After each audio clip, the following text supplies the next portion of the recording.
15 seconds left. 10 seconds left. 5 seconds left. Begin. மாண்புமிகு பேரவை தலைவர் அவர்களே, பல்லாண்டுகள் சிறப்புமிக்க நீண்ட பாரம்பரியமிக்க இந்த பேரவையில் சுற்றுச்சூழல் மற்றும் பத்திரப்பதிவு குறித்த மானிய கோரிக்கைகள் மீது பேச வாய்ப்பு கிடைத்ததற்காக பெருமகிழ்ச்சி அடைகிறேன். நமது மாநிலத்திற்கு வருவாய் ஈட்டித் தருவதில் 3வது இடத்தில் பத்திரப்பதிவுத்துறை உள்ளது. இந்த துறையில் கடந்த பல வருடங்களில் பாராட்டத்தக்க பல்வேறு முன்னேற்றங்கள் செய்யப்பட்டுள்ளன. அதே சமயம் இதனால் ஏற்படக்கூடிய சில பிரச்சனைகளையும் அவையின் கவனத்திற்கு கொண்டு வர விரும்புகிறேன். குறிப்பாக கிராம பகுதிகளில் சரியான இணைய வசதி இல்லை. மேலும் மின் தட்டுப்பாடு அடிக்கடி ஏற்படுகிறது. இதனால் இணைய வழி பத்திர பதிவு தடைப்படுகிறது. பல நேரங்களில் சென்னையில் உள்ள முதன்மை கணினிகளை தொடர்பு கொள்வதிலும் சிக்கல்கள் ஏற்படுகின்றன. எனவே இவற்றை போக்க ஒத்துழைப்பு அளிக்க வேண்டுமென்று மாண்புமிகு உறுப்பினர்களின் சார்பாக அரசை வேண்டி விரும்பி கேட்டுக்கொள்கிறேன். அடுத்தபடியாக சீட்டு நிறுவனங்களை மாவட்ட பதிவாளர் அலுவலகத்தில் மட்டுமே பதிவு செய்ய முடிகின்றது. இதனால் பதிவு செய்பவர்களுக்கு பல்வேறு பிரச்சனைகள் ஏற்படுகின்றன.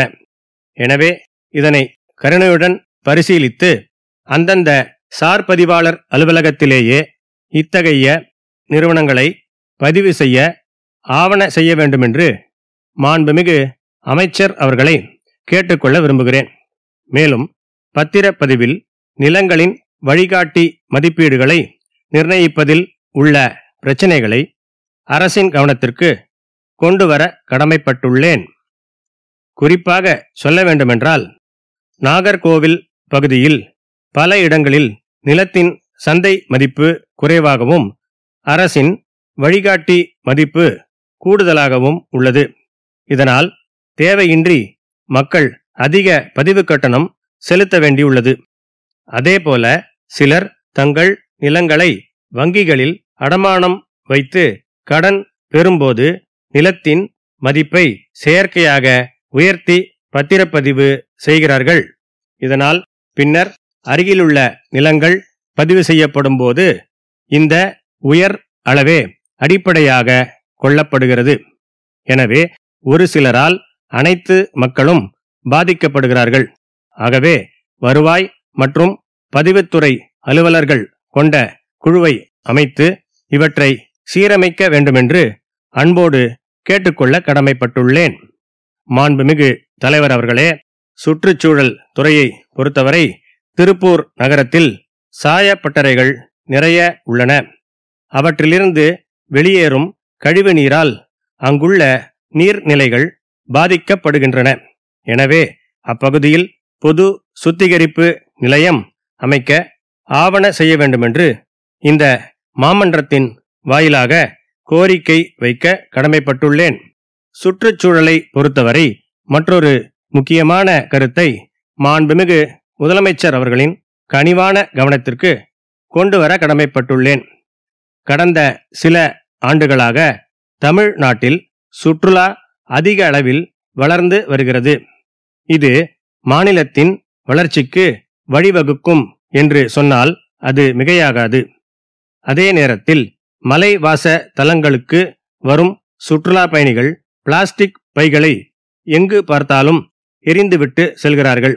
இதனால் அங்குள்ள கால்நடைகளும் வன விலங்குகளும் பாதிக்கப்படுகின்றன. எனவே இத்தகைய மலைப்பகுதிகள் உள்ள மாவட்டங்களில் மட்டுமாவது பிளாஸ்டிக் பைகளை முற்றிலுமாக தடை செய்ய வேண்டுமென்று கேட்டுக்கொள்ள ஆசைப்படுகிறேன். அதேபோன்று மலை பகுதிகளில் நீர்ப்பாசன திட்டங்களை மேற்கொண்ட பிறகு அங்கேயே விட்டு செல்லப்படும் கம்பிகள் உள்ளிட்ட கட்டுமான பொருட்களால் வன விலங்குகள் பாதிப்பு அடைகின்றன. எனவே இது குறித்து அரசு ஆலோசனை செய்ய வேண்டுமென்று குறிப்பிட்டு சொல்ல விரும்புகிறேன். மாண்புமிகு பேரவை தலைவர் அவர்களே, பருவ நிலை மாற்றங்களால் ஏற்படும் வெப்பத்தை குறைக்க மரங்களை நடுவதற்கு நடவடிக்கை மேற்கொள்ள வேண்டுமென கேட்டு பேச வாய்ப்பளித்ததற்கு நன்றி கூறி உரையை முடிக்கின்றேன்.